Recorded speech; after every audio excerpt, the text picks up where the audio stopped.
On social media of Dwayne Haskins not wearing a mask at an event with strippers, which the team has said it's going to handle internally, either through suspending the quarterback or fining him. But also, according to multiple reports, the Washington football team settled a sexual misconduct allegation regarding owner Dan Snyder with a former employee back in 2009.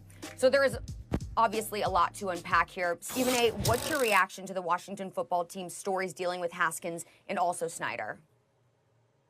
Well, first of all, I think they're moving in a forward direction, and I think they need to be given credit for that. You know what? You don't like to see that your owner was settling for anything, because regardless of what we want to deduce from it, ultimately it implies a level of guilt when you settle. That may not necessarily be the case. There's plenty of situations in our society where people settle because they don't want the noise, the PR, et cetera, and they're willing to pay a monetary price just to allow the problem to go away, even though they may have been innocent. We don't know what the situation is with Daniel Snyder other than the reports that he settled. So we don't know about his guilt or innocence, but because of his reputation in terms of people being down on this franchise because of its inept history and its inept ways, at least over the last 20 plus years, almost 30 years, the bottom line is he's not going to get the benefit of the doubt in a lot of situations, primarily because of that and because of the culture that he clearly oversaw, the things that were transpiring within the organization that ultimately led to dismissals and people being removed, and ultimately Julie Donaldson arriving there to head media relations. And forgive me, the brother's name escapes me that's there now, overseeing business operations that we had on this show, Mr. Jason Wright himself. The bottom line. Jason Wright. Jason Wright. Thank you, Max. That's right. Him and his reputation has been impeccable, and by all accounts, the two of them have been doing a phenomenal job and deserve credit and deserve our respect because of the direction that they have this franchise moving in. And Daniel Snyder deserves credit for bringing them on board. Having said that, it's not a good look, plain and simple. But there is those two. There is Ron Rivera. There is the fact that the team is competing and in position to win the division crown. They're clearly moving in a forward direction, and we have to give props where it's due in that regard. The only other thing that I would say is this. Dwayne Haskins, my brother, I have no idea what you were thinking about. I know that he wasn't at a strip club and instead of invited strippers to his home. It's COVID-19. You're in the middle of a playoff push, and that is what is on your mind. It's the height of irresponsibility. It was flat out stupid.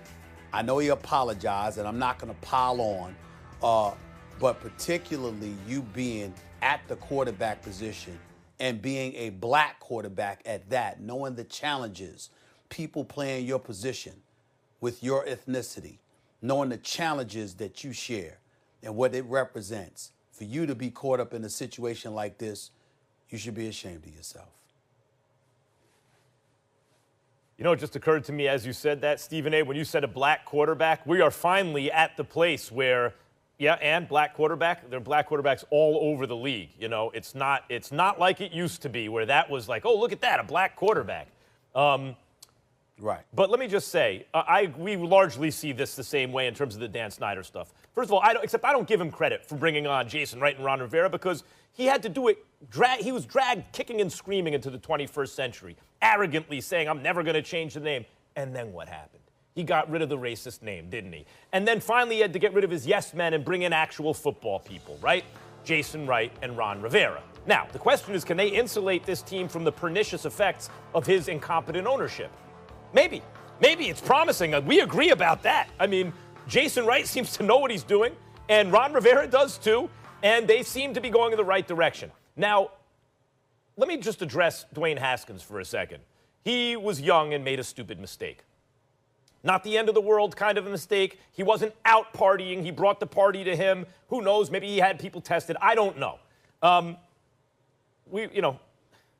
This is one of those things where you say, when I was 23, if every stupid thing I did, or the dumbest thing I did, or among the dumb things I did, was made public, I would be sitting there and people would be saying, boy, that's stupid.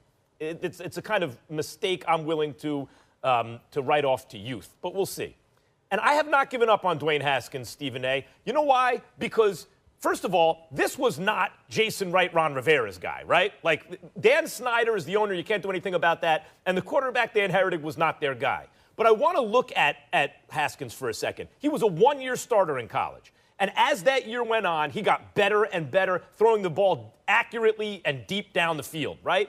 But it was still only a one-year starter. And while his mobility maybe is a little underrated, he's not a fast quarterback. Like, Daniel Jones went ahead of him, partly because Daniel Jones is fast, and Dwayne Haskins is not nearly as fast, not nearly as mobile. And so what we've seen in the modern game is, especially the faster quarterbacks, they get to start earlier because they're dual threats. And you want them to win a Super Bowl in that rookie contract, right? So you get them experience year one, and certainly by year two they're starting. But a lot of times early in year one they're starting.